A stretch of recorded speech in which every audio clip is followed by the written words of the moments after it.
Welcome to the Age is Irrelevant podcast with your host, Helen Fritsch. Helen is a 60-plus, lifelong competitive athlete, flight attendant, published fitness model, writer, IFBB bodybuilding pro, and certified wine specialist who believes that your age is irrelevant to pursue goals, dreams, and desires. Are you a woman in her 40s, 50s, 60s, and beyond who still has a burning desire to pursue a dream or a passion? Are you thinking about starting a new chapter in your life, but you're hesitant, thinking that you might be too old or just don't know where to begin?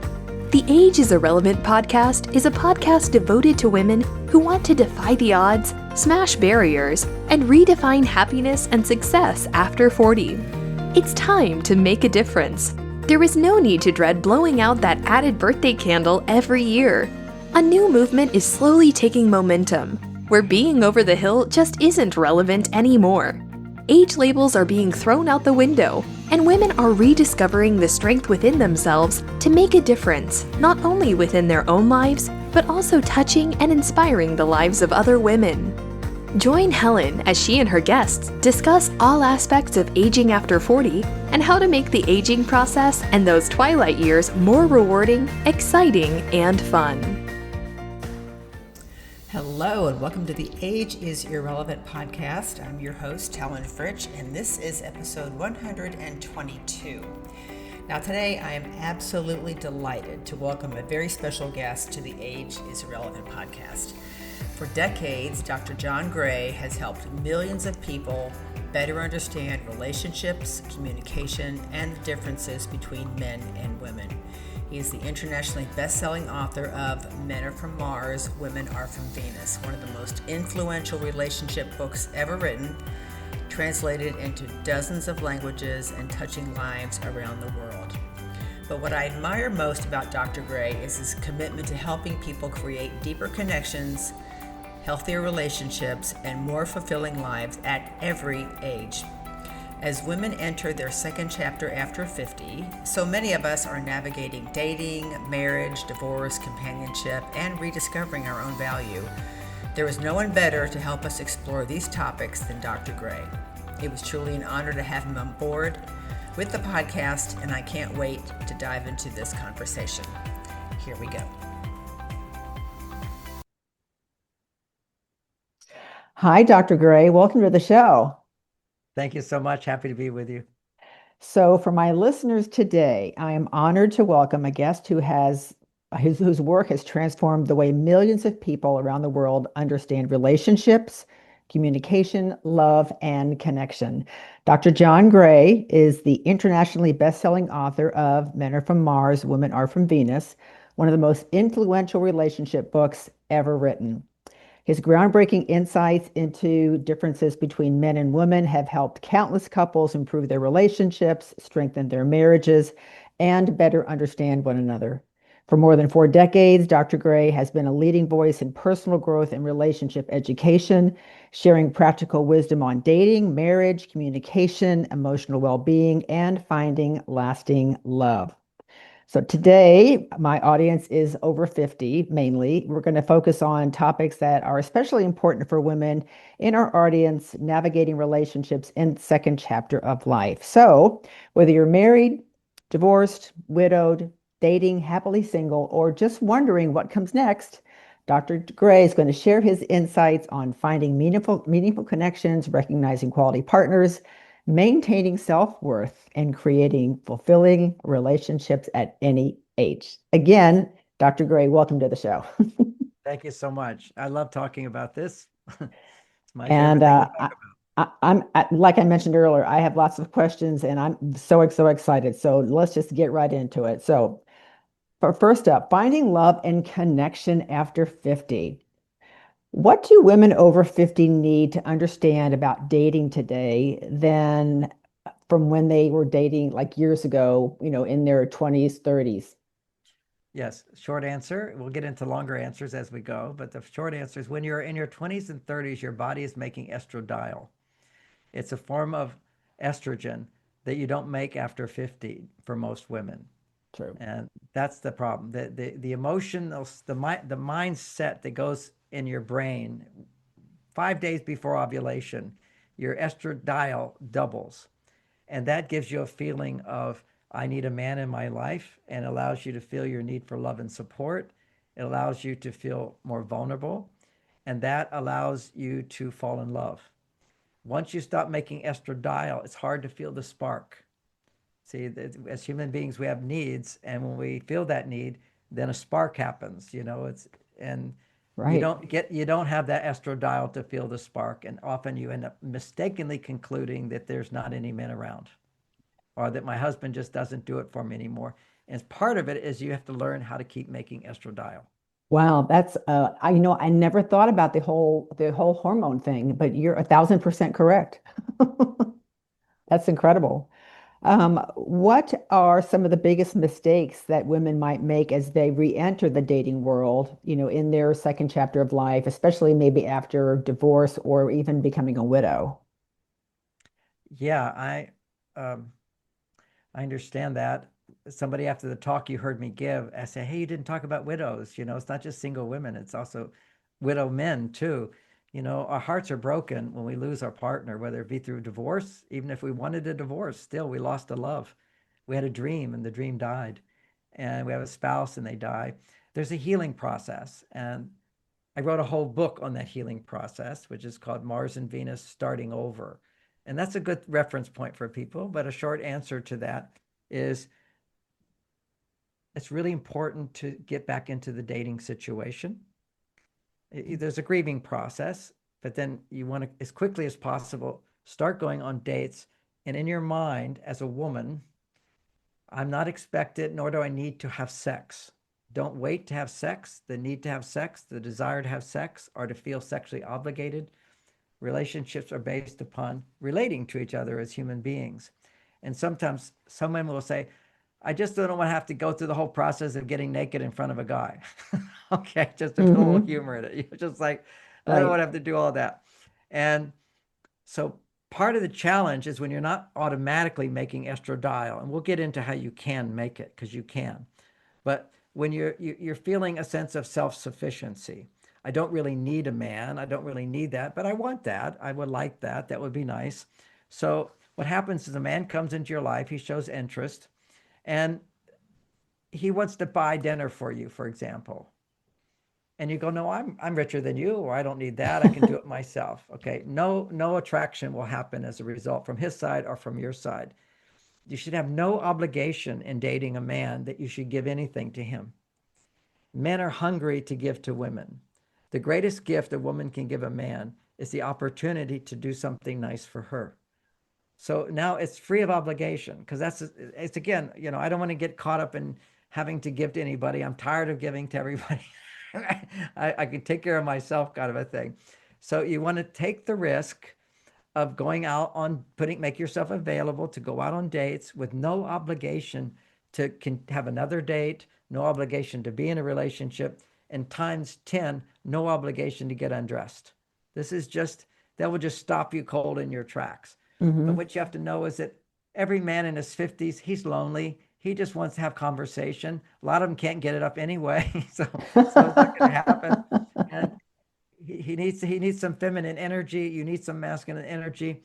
And I have to promote my books, because I know it won't happen if people don't. And this is the most recent one. It's For Men Are From Mars, for women only. And Oh. it's just for women only. Man doesn't have to read it. This is all about how to use a man to produce estradiol, and put it in just simple terms. Is that there's a place of asking, being aware of needing a man's help. And what is a woman over 50? What help does she need? She needs a man's help to come back and feel feminine, to feel supported, to feel safe, to feel connection. And the problem, once you stop making estradiol, it's not like you wake up going, I need that. A part of you would like that, would want that. But what allows you to receive that is the estradiol, and you attract that into your life. So start dating, but no obligation, and then begin practicing these new skills of dating that I recommend in my book. Okay, like asking, like a man will say, "Hey, what do you want to do this weekend?" And you'll say, "I don't know. What would you like to do?" That's wrong. A date is all for you as a woman. So what you would do is he'd say, what would you like to do? Well, here's three things I love to do. You pick. You let Mm. him be the man and lead you, but he leads you where you want to go. Oh, I Okay, so like that. such a key principle, because when a man leads, he takes credit, his testosterone goes up. That's how he bonds with you, but also that's how you get to feel more feminine. Do dancing. Dancing is very, very important, where you have get dancing lessons with a guy who knows how to lead you, and then get a partner who can lead you in dancing, because putting yourself in that place of feeling, I don't have to think, I don't have to make a decision, I can have somebody lead me, but they know what they're doing. So dancing, singing is very important for women, to be in a group of women where you're singing, because you have to voice what's inside. Everything, when you bring what's inside out and what comes in is harmony and support, then you start making estradiol again. And then you start feeling more like you'd like to be in a relationship. You have courage to be in a relationship, because it can be easy.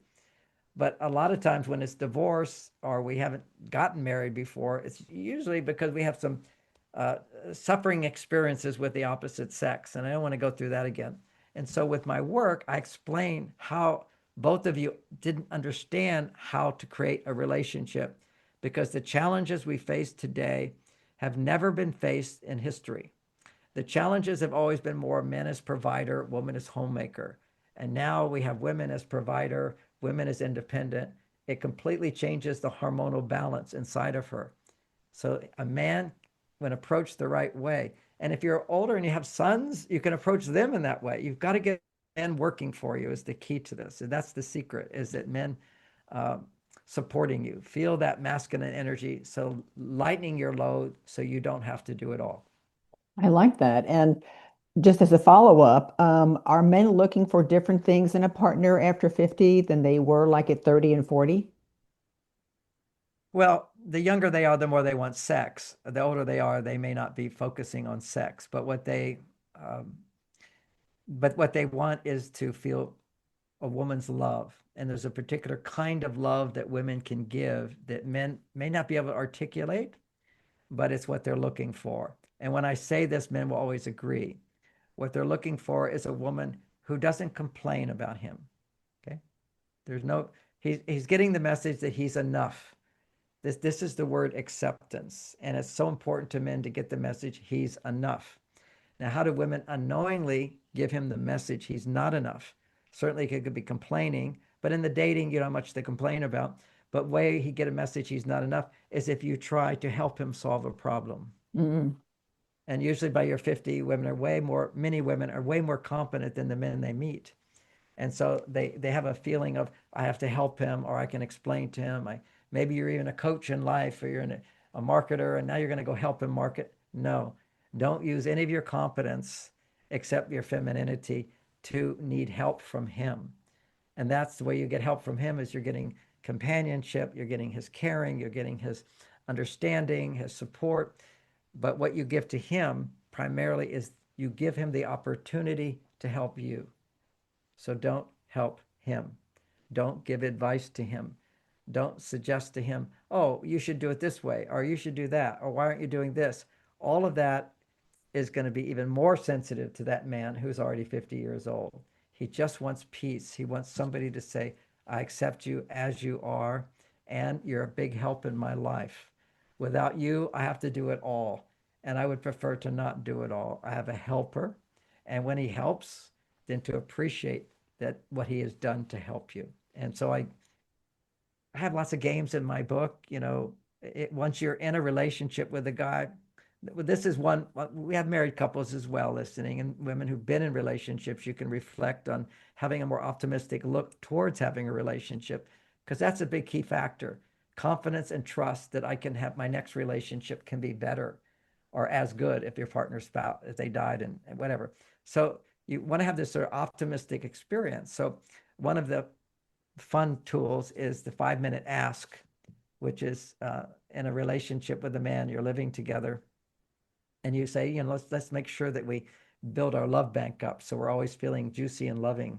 And it's also estradiol producer, is every day in the relationship, no matter what a man's doing, even when he's distracted, he's focused, he's not available to you, or when he is available, doesn't matter. But you random times, so surprise him, and you put 5 fingers up. It's a game. And when he do that, you're going to ask him to do something for you that you would normally do for yourself. That you would just, like I'm going to make a cup of tea. Oh, I'm going to not do that for myself. I'm going to go put my hands up and say, honey, would you make me a cup of tea? It's less than 5 minutes. And his response is always stopping whatever he does, like it's an emergency. He's a fireman and the fire bell rang. Right away, happy to do it. I'm glad to do it. And he goes and he makes that cup of tea for you. Done. Or go cut up an apple for me. The other night, my wife, I'm in bed already. She puts up her hand. She goes, would you go find my phone? Get out of bed, go get the phone. And I'm happy to do it because I know it takes less than 5 minutes. And it's been explained to me adequately. And I teach women in the book how to explain it to a man, how it completely helps her brain to relax. Because women's brains don't have breaks. They will continue feeling, I have to do, I have to do, I have That's to true. do. And particularly over 50, I have to do myself. It's a major source of stress to feel I have to do everything myself, even though it's a comfort zone. It's protection, but it's also a source of stress because I'm not feeling the stress reducing effects of estradiol when you're having a need and somebody's there for you. So it's like having a bodyguard, I'm like my wife's butler. Okay. At any time, I'll be her butler. And I'm a highly paid butler and I'm happy to respond right away. And it's a real easy thing. We're driving in a car. We have this understanding that sometimes if I'm driving too fast, she just grabs the handle. Hand signals are really good. And I immediately stop, go into the middle lane, put my hand on her thigh, and I say, I did that for you. And she says, I know, and I appreciate it. So creating these little stressful moments where a man can then immediately solve the problem actually converts testosterone through aromatase into estradiol at any age. It's an amazing technique. And there's a lot of ways to apply it in a relationship. And of course, when you're dating, again, just the fact that you're open to going on a date with a man and you tell him 3 things you'd like to do, that's very vulnerable to do that. That's going to cause a little bit of a cortisol reaction. That's a stress reaction to do something a little dangerous. And a man immediately responds with positivity. That shift, that dynamic of a little danger and his being there for you converts the testosterone into estradiol. Otherwise, you'll never make estradiol again. And this is like, it's so built in. Now, in ancient cultures, when I go down to the Amazon or whatever, women are in danger all the time. See, it's a dangerous place to be. There's no fences. The animals could be there, whatever. And they just know if they ring the bell or they tell their husband, he'll come save the day. So there's this place where women are constantly aware of men are in danger as well. The fact that men do dirty, dangerous jobs means that they're at risk at all times of a man not becoming available to them. And so what they have is they create a community that supports her when she's in danger. So when you're in danger and then you feel support, your body makes estradiol. So women are designed to make estradiol their whole life. And after 50 is the time of what they often say, the time of the crone. It's the happiest time of life because if nobody's there for you, you can be there for yourself, but you can still also have other people do things for you. So the true female empowerment is learning how to get other people to do things for you so you don't have to do it all. That's Wow, the I goal. love that. I absolutely love that. That's what a great, I need to like write that down and put it on my bathroom mirror. True empowerment is getting other people to do things for you so you don't have to do it all yourself. Right, right. I love that. What qualities do you think make a woman especially attractive and desirable in her second chapter of life? If inside her life, biologically, you're going to feel soft inside. You're going to feel I have help and I have support in my life. What makes you so attractive? Many women have told me that when they start dating again, then suddenly more men become interested in them. It's Hmm. because you're in a what's often called a yes set. It's like in sales, you get a good sale and another sale, then you have this confidence, and that confidence will just keep getting it until you hit your limit and it crashes. Well, for women, it's more of a trust set. It's yes, I can have, yes, I can have, yes, I can have. It's also kind of what shopping is for women. Always a good thing to do is shopping, is whether you buy or not, you're just looking at things. Yeah, I could have that, but I already have this, and I can look at that. Well, I like this, or I don't like that, or why would somebody want? It's like reflecting on yourself a lot. Another really, really important estradiol producer is wear a mask. A mask creates safety. That's the women in their makeup and so forth. Not too much. Generally, men don't like too much, but a little is good. It's good for her because there's a place where everything for women is safety. So masks have always been a part of our history and whatever. And part of what a tattoo is, it's also a mask. I'm not saying go get tattoos, but I'm saying that I just for fun, I could not, I still don't, I mean, I couldn't understand what's the whole deal with getting tattoos. But you have to realize a long time ago when people didn't wear clothes, tattoos were their clothes. I'm wearing my tattoos here. I have my outfits I put on. Fashion is a wonderful mask. It covers you up, makes you feel safe until you can be in a situation where you're revealed. And over 50, you probably changes have taken place in your body. You may feel a little embarrassed. You may not feel totally proud of yourself, whatever, or fearful of rejection. You turn the lights down a little bit. You put on something, a little silky something, and then gradually you take your clothes off. If you're going to have sex with somebody, you don't have to just take it off. That's not even a sexy thing anyway. Everything about arousal and sex is a one layer and then another layer. And it's an unfolding. It's a gradual thing. But anyway, what I did is I went out and I didn't get a real tattoo, but I had put fake tattoos on my body Uh-huh. and had some fake tattoos.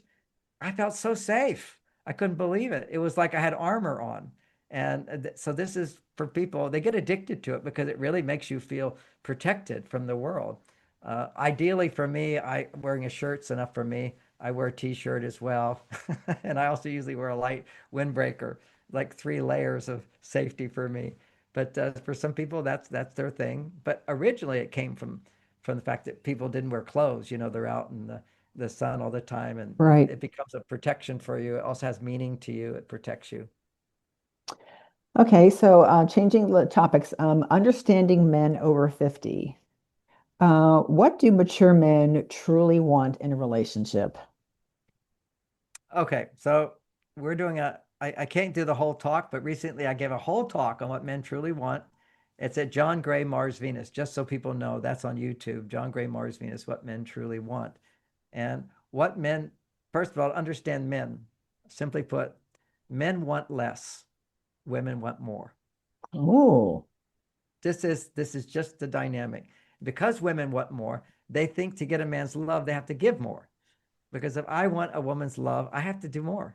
I have to do more. But you don't have to do much for me at all. Be happy with me. Be unhappy and then use me to be happy again. You don't have to see there's a misunderstanding. I mean, there's no question. Whenever a man leaves a woman or not happy with a woman or turned off to a woman or loses attraction for a woman, he will say on the side, he says, no matter what I do, she's not happy. Okay, so in a sense, a man always wants a job where you can get paid. Okay, so if she doesn't need his help, then there's nothing for me to do. So you have to give him little things to do. And unfortunately, over 50, you're so smart. You don't really need his advice on anything. That's why traditionally, in most cultures, always the man, it's kind of a universal thing. The man should be 7 years older than the woman. Okay, because that gives you enough life experience so that you have something to offer her. But as age becomes almost neutral once you get in the 50s. It's just the outer body where our soul at that point, ageless.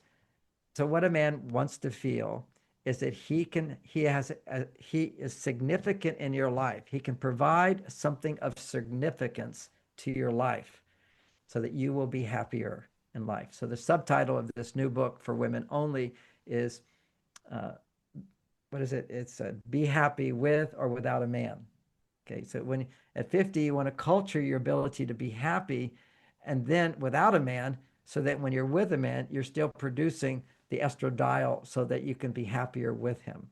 And happens when you're single, to understand how to relate to other women. It's very, very important that women can share what their feelings with other women who are not in competition with her, who they can really open up, and the woman would be at this sort of the same level of empathy and understanding. That safety to be with other women is the foundation of feeling safe to be with a man.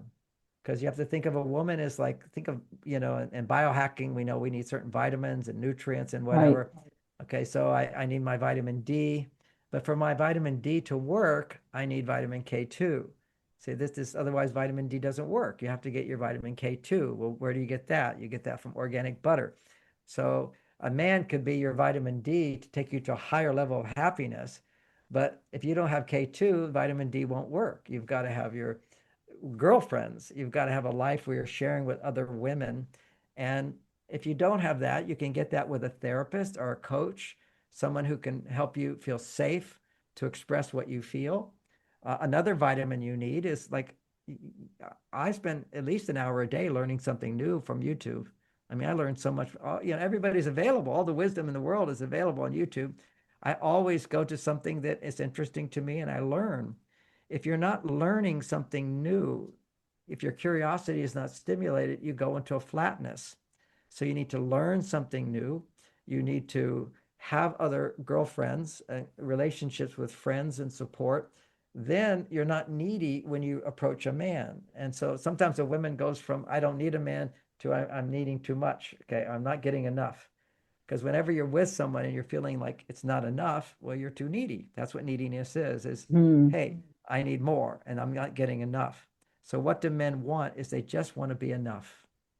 And what they want is for you to have the courage, or they may not say it this way, to ask for their help. A man wants to help. Every man is like a fireman. Let me put out the fire.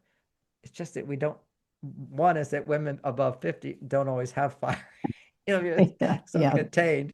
So you have to create these situations and putting yourself out there on the date and knowing there's no obligation on your part, going safe, and definitely don't expect any man to immediately light your fire.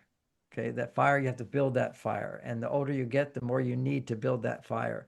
You need to start building up your estradiol. And then the fire is that spark, that attraction.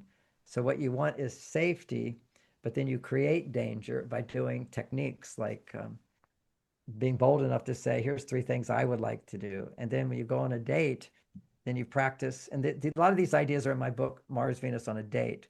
But it would be like over 50, and if you don't understand how men are different and they're like a girlfriend, he's going to become like a girlfriend. So you'll be at a restaurant and the soup's too cold, and you'll just start complaining about the soup to the guy, and you'll be sharing with him. You're just saying, hey, is your soup good? And mine's too cold. I mean, I can't believe they charge so much at this restaurant. I've got better receipts. I mean, women can talk all about the food, and if it's good or it's not good, whatever.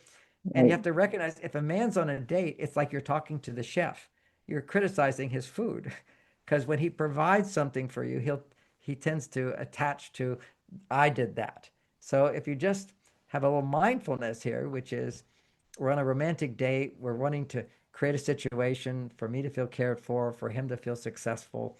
What can she do to feel successful? Overlook anything bad on a date and instead focus on what's good on a date.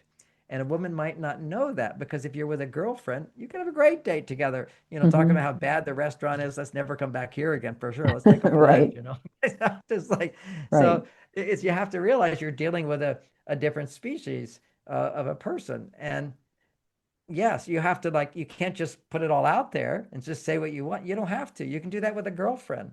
But what you do with a guy, just like for me, how the way I talk with guys, what we think, I don't do that with my wife. What guys, we're sarcastic, we make jokes, we put each other down. Well, that's stupid, that's ridiculous. I would never say that to my wife. So there's things that you just learn how, when you're dealing with a man, it forces you to come back to a very present, loving person who's considerate of how that might land on that other person. Right. And for men, it's always about, am I successful?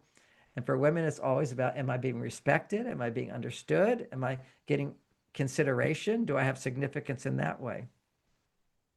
Let's talk about green flags and red flags as far as relationships. What are some green flags that women should be looking for when they're dating?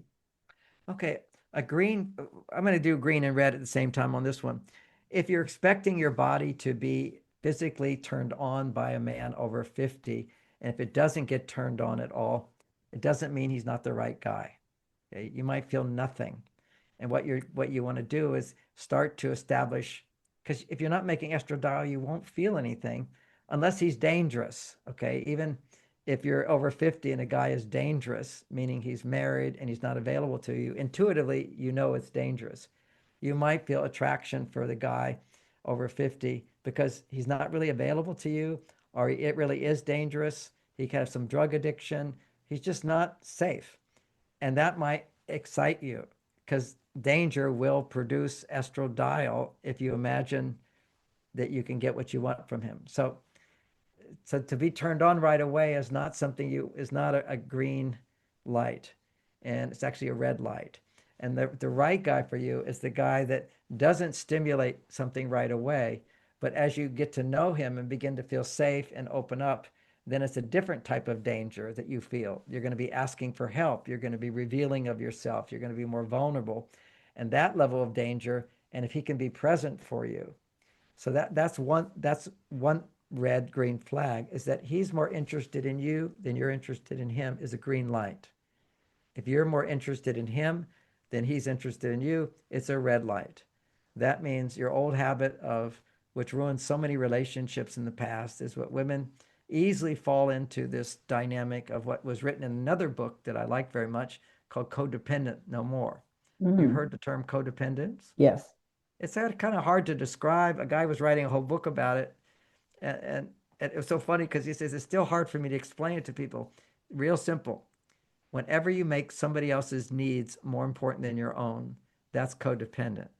That's also the appropriate relationship for a mother to her child, is you give unconditional love to your children. Maybe they're not that nice to you, you still love them, and you try to make them transform through your love. Right. But that's making somebody else's needs more important than you are. Now, whenever a man is not making your needs more important than his, then you'll look to him like you have to help him, and he becomes like a child, and then you become codependent with him. So you have to learn how to create the space where you're never trying to help a man. As soon as you try to help a man, you're in the role of being a mother, because children need your help, and you're designed. A button goes off inside of you. Oh, someone needs my help. I have all this love, but that kind of love is poison to a man. That's love that says, I'm going to help you. I know what's best for you. I'm going to guide you. And then when he doesn't do what you want, then you're annoyed with him. So it's terrible. So you want to focus on the purpose of the relationship between the dynamic of the masculine and the feminine. The masculine is providing, the feminine is receiving. The feminine is asking, the man is providing. So another thing would be on a date, if you see, it's a red flag if he says, what do you want to do? And you say, oh, I'd like to go do this. And he says, oh, but let's go do this over this other thing. Let's go to this movie. Okay. Now, what's going to happen there is you're making his need more important than your own. So then you're going to begin, and he'll do this every time until you feel he doesn't care about me. Well, that's a red flag for you, because you didn't let him know that you wanted this other thing more important than what he wanted. So I could say to my wife, what do you want to do? She says, let's go to the symphony. I said, oh, but this is a great movie. And she says, yes, let's go to the great movie.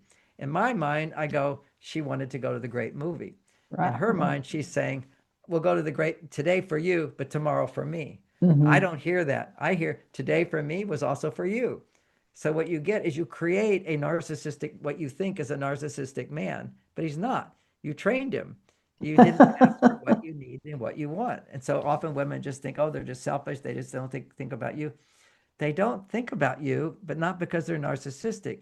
It's because a man doesn't want your help. If he doesn't know you're different, he assumes you don't want his help. I don't want you helping me. And if I want help, I'll ask for it. So if you're not asking for it, a man assumes that you don't want his help. And so he doesn't offer to help. And when he doesn't offer to help, you think, doesn't he care about me? Doesn't he want me? It's just like, how can he be so insensitive? But she doesn't realize that in his world, he doesn't understand women are different. She doesn't understand men are different. And men are not going to know, and nor does a woman know, but it's the woman who's raising the complaint. So she has to understand what she's doing wrong. Right. And when she starts doing the right thing, there's nothing to complain about. We just start asking. And, then there's other issues, which is you ask, and then a guy doesn't follow through. And then what you have to learn is the art of asking again as if it's the first time. And then the art of asking again 3 times as if it's the first time. And if he doesn't do the third time, then you start training him with some smaller ask. But men have to learn that doing little things for women is just as important as big things. And it's actually more important because when you get in a relationship, the newness, it's, if you get married, let's say a man, and this will help women if they're single to realize, why did your husband stop being attentive to you? The reason he changed is because it's inevitable. And you can counteract that. But, it's inevitable that the house will deteriorate if you don't take care of it. You've got to put energy into something to make it stay alive. In the beginning, it starts out. Newness stimulates dopamine. That sparks his testosterone, it sparks her estrogen. That polarity creates attraction. But the newness goes away, what's called the brain habituates. So once he says, oh, I made all this money, I'm going to support you. Let's just take that example. It could be she made all this money and now she's supporting him, whatever. That's exciting. It's all new. It's different. But I'll look at it from the man point of view. Look at all I do for our relationship. Well, I do that every day, right? So I get no credit for it because it's routine. Anything that goes into routine stops producing the spark of dopamine, which for men raises testosterone, which for women raises estrogen, estradiol. And it's when a man is making testosterone and a woman is making estradiol, and she needs to make 10 times more than him, and he needs to make 10 times more testosterone than her. That's what creates the spark. That's what creates the attraction. And then after 50, then what happens is men start making estradiol. Women are making estrone. Okay? So men become more needy over 50, making estradiol. And what will prevent him from making estradiol is feeling successful. So what happens is when men, their testosterone starts dropping down, and as their testosterone drops down, the way it drops down is it converts into estradiol, and now he feels not enough. So he becomes grumpy and irritable and passive. And this doesn't have to be a red flag, because all you have to do is get him back into testosterone land by creating little situations that will raise his testosterone back up. But the problem is this whole idea of women, when they don't understand men, they immediately go, red flag, he's a narcissist, he only cares about himself, or he easily gets angry. And these are red flags unless you have the skills to diffuse a man's anger. In my book, I explain how to instantly diffuse a man's anger. In short, a man gets angry, we have hand signals. You just do this with a smile and walk out of the room. Anger's over. What women don't know is that when men have problems, if they're talking about a problem, they'll become more weak, more irritable, feel awful by getting him to talk about it. But see, women instinctively, at least they've experienced, if you talk about things, you feel better. For men, they feel worse. So you get a guy over 50, already he's naturally making more estradiol. His testosterone's going down. Never encourage him to talk. Okay, just let him be, and he will tend to want to complain and talk too much. And then just sort of, it's kind of rude to do this when he's just talking normally. But what you have to do is out-female him. Okay, so you have to outdo him. So he talks about something, you very quickly say something to give him a burst of testosterone. Well, that makes sense. I can see why you feel that way. And then you have to outfeel him. Then you have to say, today I was so upset. And you have to magnify, and you have to do a little bit of amplification, conscious amplification of your frustrations. Oh, so disappointed. I'm so worried about this. That you have to sort of take the female energy, and don't let him take the female energy and whine and complain. It's like a ball rolling down the hill once men start doing it. And women, they don't want to be rude, so you're like, well, oh, tell me about that. Oh, I feel sorry. Right. Or you'll give advice and then he'll argue with you about that. And he'll say, no, it's not that. And now you've got a martyr on your hands. I mean, it's hard enough for a man to deal with a woman who's a martyr. A man who's a martyr is just disgusting and sickening. And you do it. You unknowingly encourage him to be that way by showing sympathy and asking questions. It just needs to shorten those conversations by not showing interest, and then outdoing him by learning how to express your own negative emotions, which I teach in this book, because it's not automatic. There's kind of a peace that women get when they go into menopause or after menopause. There's an adjustment period. But then there's like this low-grade stress that she can start to feel. And to deal with that, she needs estradiol, and she needs to open up and share those feelings. And there's things she can do by herself, which I teach in my book. There's journaling exercises that are very powerful. I even have an app that you can get after you get the book. It teaches you how to use the app. That would be like me as your therapist, helping you understand your deeper feelings. Oh, that's awesome. Yeah, it's very, very helpful. And because you can get up in your head and you can't really identify what the emotions are. And it's when you feel negative emotions without acting on them. Now let's hear that again. When you can feel negative emotions without feeling you have to get somebody to change, you have to change your partner, or you have to solve a problem, but just be able to process feelings, feel them. And there's a processing experience of always going to one negative emotion to another, to another, to another. For example, if you're angry, you're also afraid. If you're feeling sad, you're also feeling bad. If you're feeling hurt, you're also scared. There's different levels of emotion that we're not always conscious of. The most obvious is any angry man. If you say to him, "Yeah, I understand you're afraid. I'm not afraid of anything." But you can't be angry if you're not also afraid. It doesn't exist. So these are stress emotions. So when you learn to feel your emotions and you're listening to them by writing them out in a certain order and a sequence, that actually causes your brain to, we call it, process it, so that now all the positive emotions will come forward. But just going through that process of transmuting the negative emotion into positive emotion is a major estradiol producer. And so but you have to learn to do it. There's not a woman that's ever come into my office who I say, "Well, tell me how you're feeling." It doesn't go into, "I feel like this and I feel like that, and he shouldn't have done that." And that's all just intellectual talk.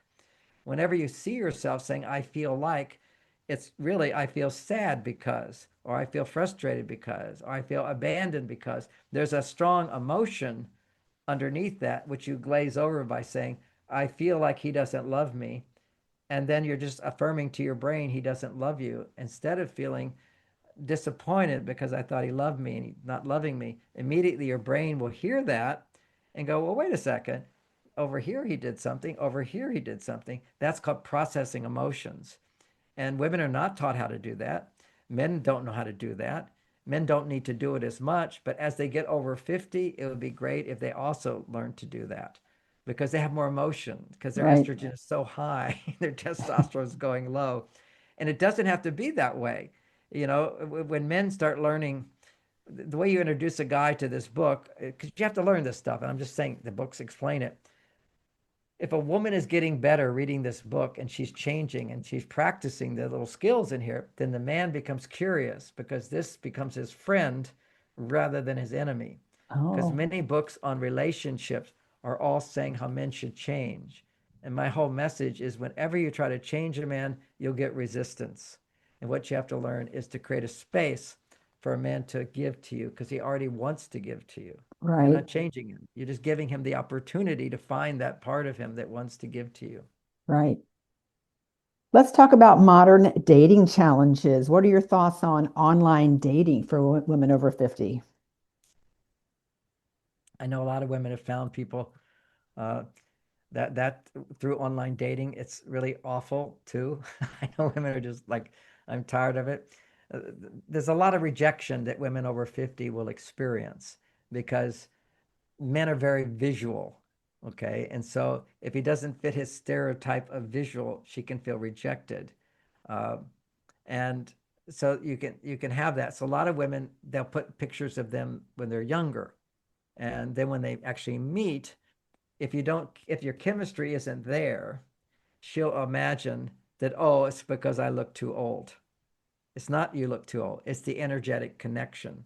We all seek to connect through energy. It seems abstract to say that, but when a woman is happy and looking forward to meeting me and appreciative of me, that's energy that comes at me, and my testosterone goes up, makes me want to do things for her, help her in some way. That bonds me to her. So the dating process online is, it's just hit or miss. I know for many women have found their partners that way, and many women have just, it's like another man, another man, another man, who when they Hmm. meet them, it doesn't work. Uh, so it's really to be as honest as you can in your pictures so that the guy who actually takes you on a date actually sees who you are and he's Right. fine with that. Right. Uh, Men become, here's the blessing, men lose their vision as they get older.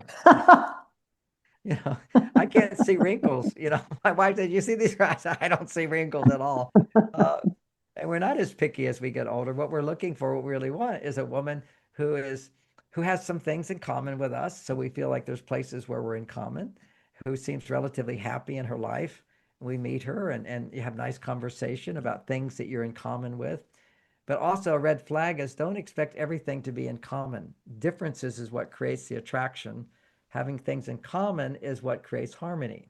So you need a certain amount of harmony and you have enough difference where there's other things that you do without your partner. So you have distance and Right. then you come together and you also have harmony. And good communication skills and similar values. I mean, that's usually what holds people together is similar values. And the way you meet somebody with similar values is you're in the activities that express those values. And the simplest one is for women that have spiritual value, even if you're open to spiritual value, join a spiritual community, you know, just as all these people are there of same value. And that's where you can meet people that you have a potential to have a relationship with. Similar values is going to be your friends going to situations for your friends to introduce you to other friends. You have to ask them, say, you know, I'm dating, I'm looking forward to somebody. But once you get the ball rolling, it's like a magic. It will just start.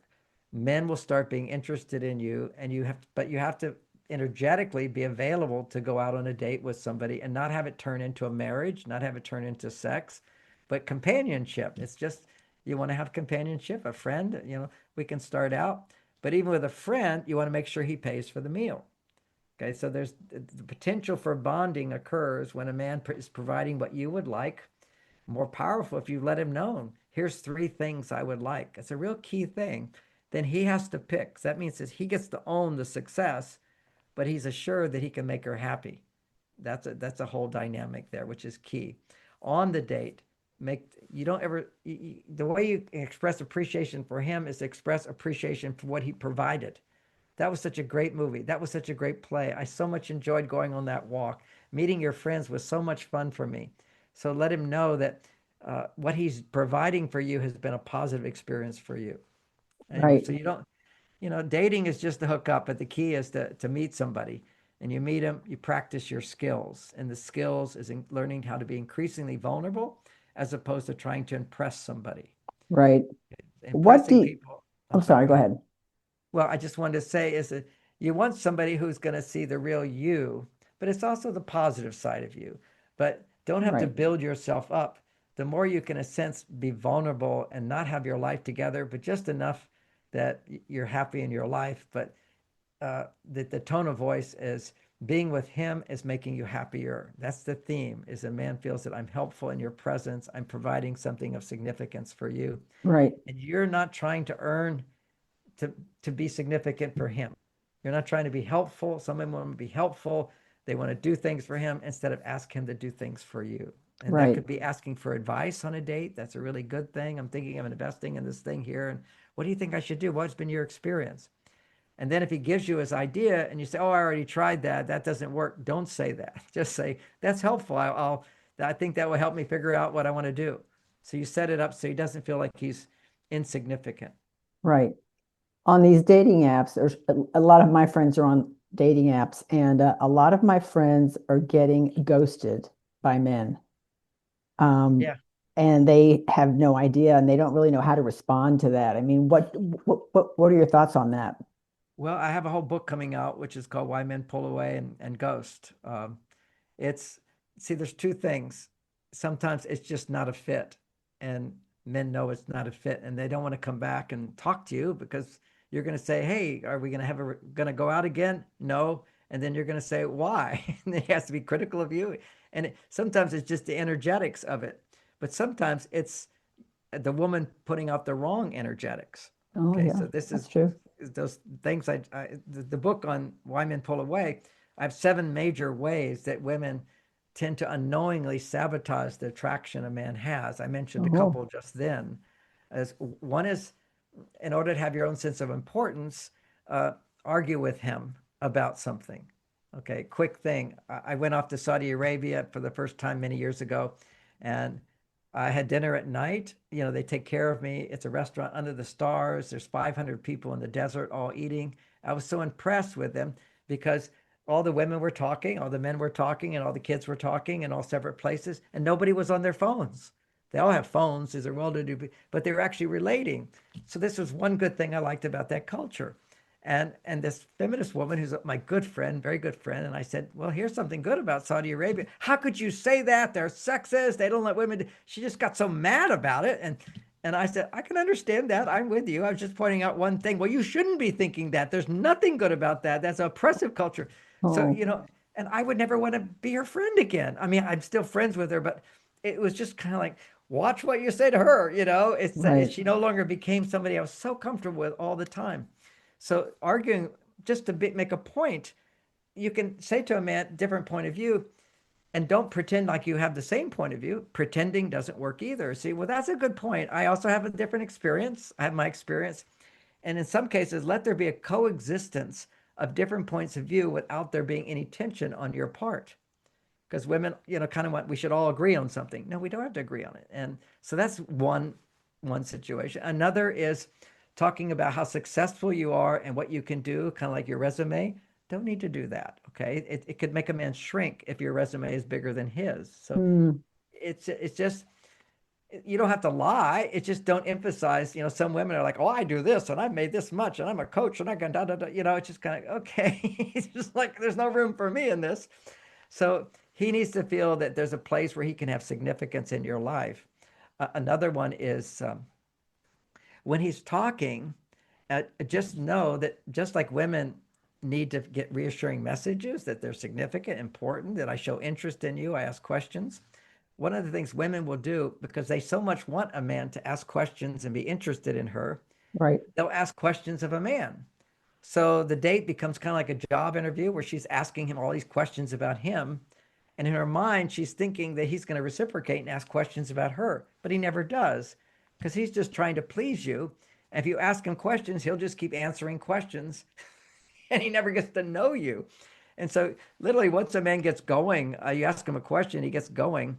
Uh, he could just talk the whole date. Some guys don't talk at all, but some guys would just talk the whole date, and he has no bonding with you at all. You have to always talk 2 to 3 times more than the man, and you have to do it in a way that always ends up with maybe telling a story, something you like, but it always has kind of a rainbow at the end. Not like I ended up being a victim. You know, I had this thing, it happened. Finally, I realized this, or and so forth.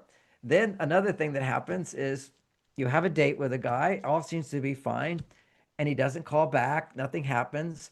It's 2 weeks has happened, 3 weeks has happened. He's moved on to somebody else. Now, what just happened there in the male psychology? He took you on a date, and let's say you even had sex, that would be even worse. But even just on a date and you had a good time together, he has now gotten close to you. Men have this thing called the rubber band. It's in my rubber band theory, explains it. We get close and we pull away, and we have enough distance, we spring back. And then we pull away, we have enough distance, we spring back. So here's this guy goes on a date with you, and particularly sometimes a really fun, good date, that will raise his estrogen connection.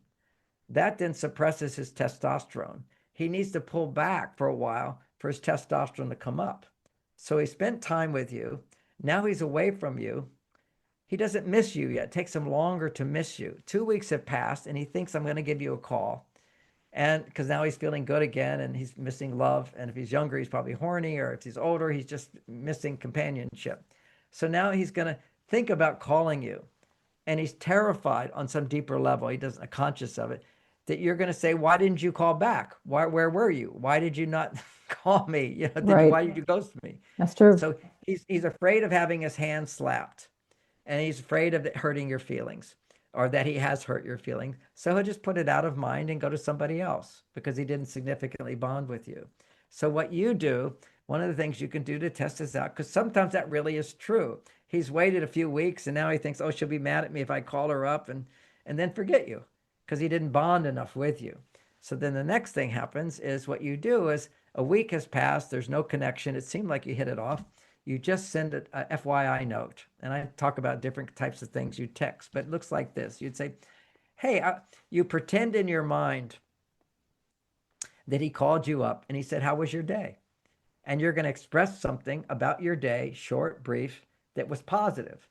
So he didn't call you, but you just send a little text, assuming he's still interested in you. It's like the assumptive close in sales, but you just send a little text and you say, I was just at the new bagel shop down the street and I had their chocolate croissant. It was heaven. It was like rainbows in the sky. And that's it. That's just sending him a little message. You're a happy woman. You're not hurt. You're not devastated. You're not mad at him. You don't feel betrayed and cheated, Okay. but that you're having your life is going on and everything is nice. And you do that for a couple of weeks. And then if he doesn't get back to you, then you move on because it wasn't the right fit.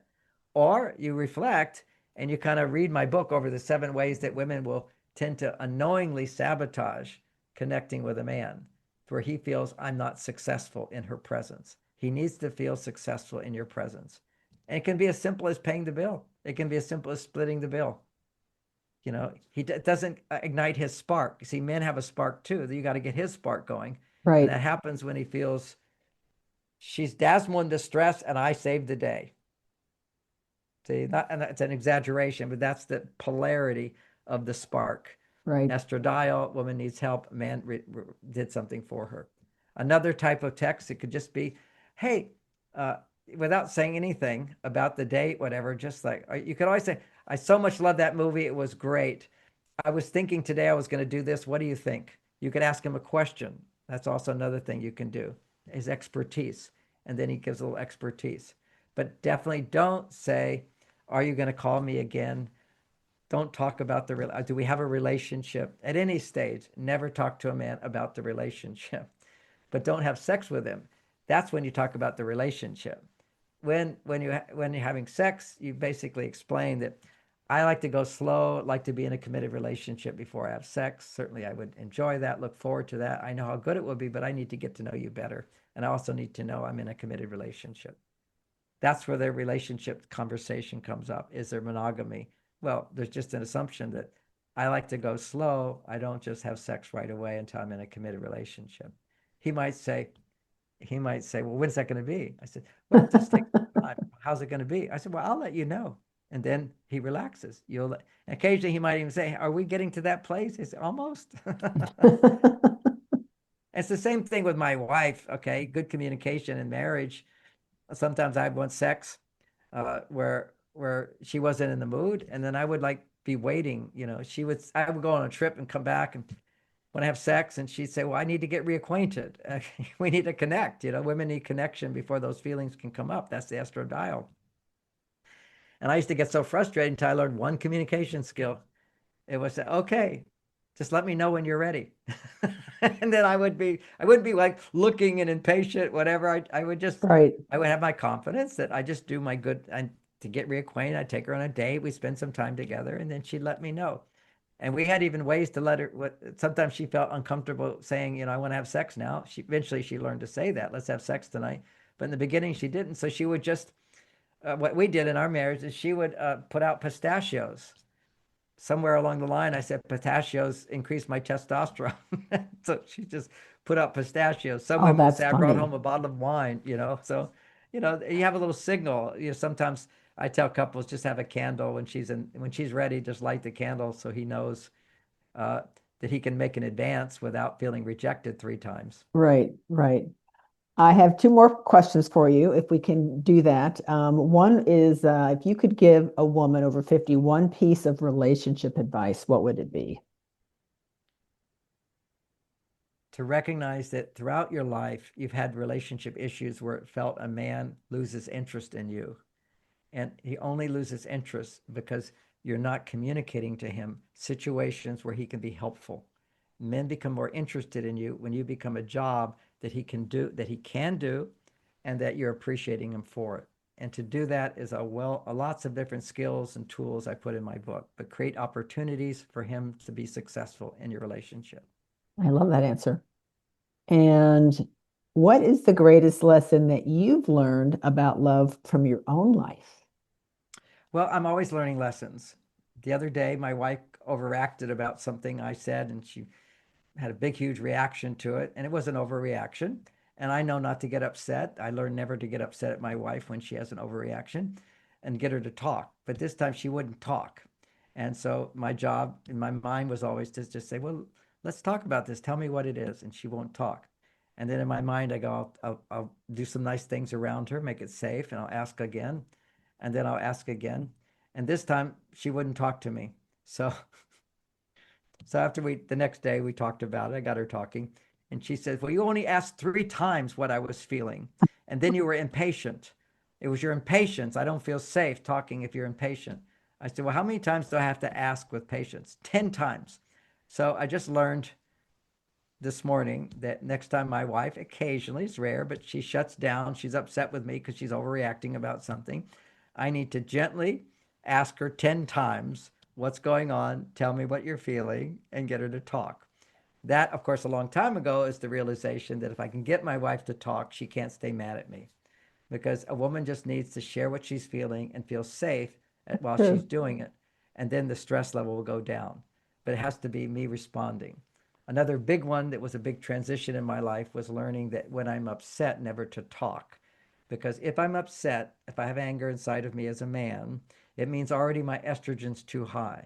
And if a man talks about his feelings at that time or argues at that time, he only has more and more estrogen. He only becomes more stressed, and it will take him longer in terms of time before his heart can open again. So I've learned to contain my anger.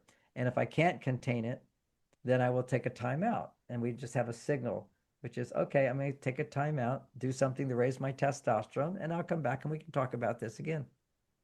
Peace. I want peace. Every man wants peace. They just don't know how to create it. They need to learn.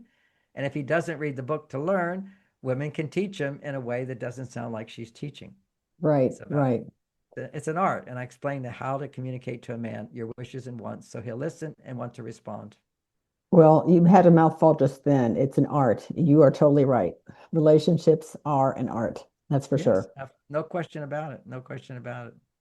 If people want to find you on social media or buy one of your amazing books, give us all the details. Okay. MarsVenus.com. It's easy to remember, MarsVenus.com. If you forget that, you can just do John Gray, Men Are From Mars. It will always come up. But for more information, I have beautiful blogs. My daughter has courses on there, all 6-week courses for women only. They're really wonderful.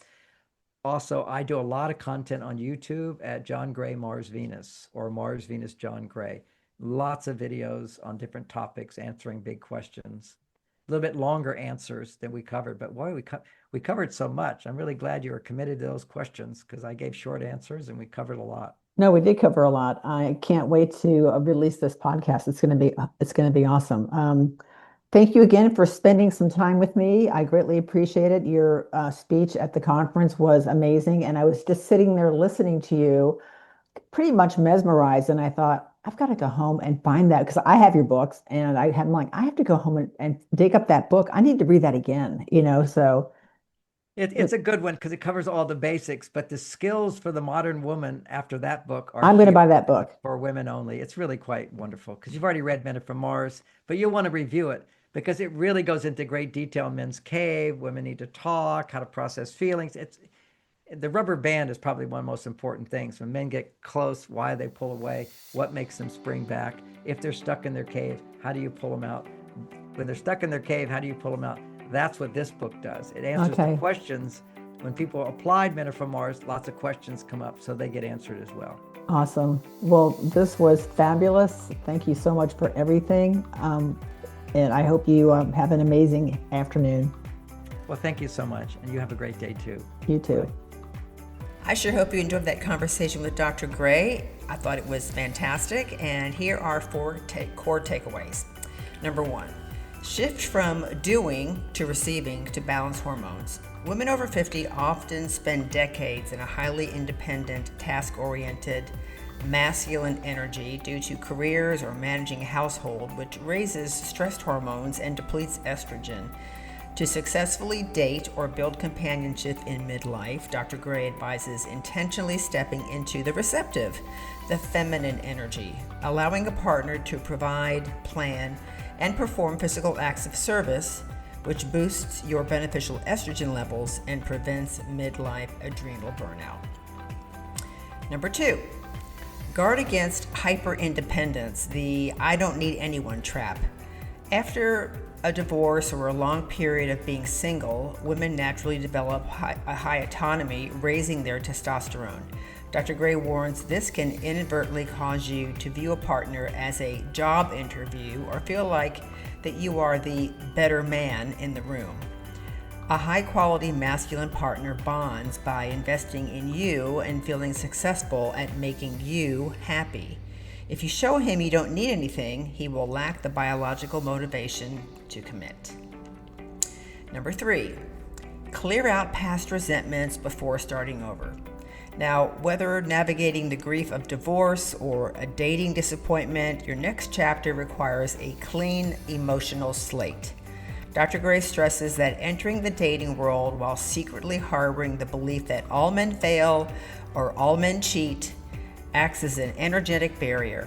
Healing involves giving yourself and potential partners the grace of forgiveness, treating every new person as the individual rather than an extension of an ex-spouse. And number 4, create interdependence rather than codependency. A common pitfall for women over 50 is looking to a relationship as the sole source of reassurance or personal fulfillment. Dr. Gray insists that a man is drawn to a woman who already has a rich, happy life outside of him. Cultivating your own passions, friendships, and joy serves 2 purposes. It lowers the pressure on your partner, preventing him from pulling back into his cave, and protects your mental well-being. Your genuine delight and smile are more than just enough to give back. If you would like to reach out to Dr. Gray or you'd like to follow him on social media, he is on Instagram at John Gray Mars-Venus _official, and he has a website, marsvenus.com. If you'd like to reach out to me, you can find me on Instagram and TikTok at Helen Fritsch _IFBB Pro. I'm also on Facebook at Helen Fritsch. And you can reach me by email at helen@ageisirrelevant.com. If you would like to support us, you can share this conversation. It was so fun, and if you think anybody might get some value of it, please send it off to your friends, your family, and tag us. You can also support me by rating my podcast and buying my book, Life Lessons from the Overhead Bin.